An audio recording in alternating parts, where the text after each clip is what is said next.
সালামু আলাইকুম প্রিয় দর্শক বন্ধুরা, এই হাঁসের বাচ্চাগুলির বয়স আজকে 14 দিন।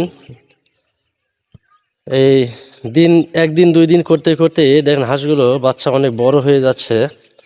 এই যে এরা এখন ঘাস খাওয়া শুরু করেছে খামারের বাইরে বা যেখানে এদেরকে রাখা হতো, এই যে পাশে এই যে ঘরগুলো, এখান থেকেই বাচ্চাগুলোকে এখন এই জায়গাতে পার করা হয়েছে।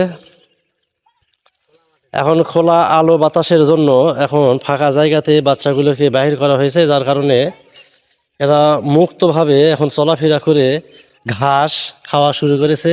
আর কিছু কিছু বাচ্চাগুলো যে পানিও খাচ্ছে ঘাসের পাশাপাশি, আর অনেকেই এই শুয়ে থেকেই খাচ্ছে, আবার অনেকে রেস্টে আছে বা তারা আরাম করার জন্য বসে আছে।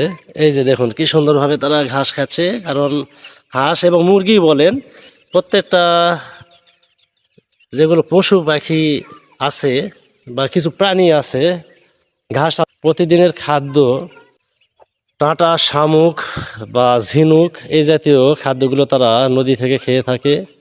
আর এই হাঁসগুলো এই যে সামনে যে নদী আছে, এই নদীতে প্রতিদিন এখন আস্তে আস্তে 1-2বার করে ছেড়ে অভ্যাস করানো হবে।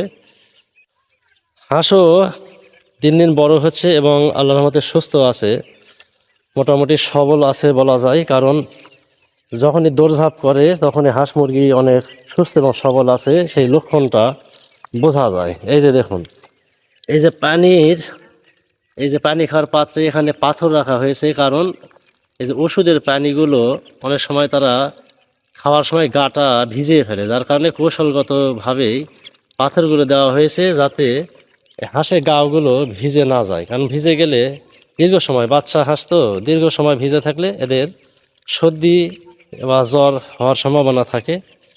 কারণ এখনও এরা আবহাওয়ার সাথে অভ্যস্ত হয়ে ওঠেনি, আস্তে আস্তে অভ্যস্ত হবে। ভিডিওটি ভালো লাগলে লাইক, কমেন্ট, শেয়ার করবেন।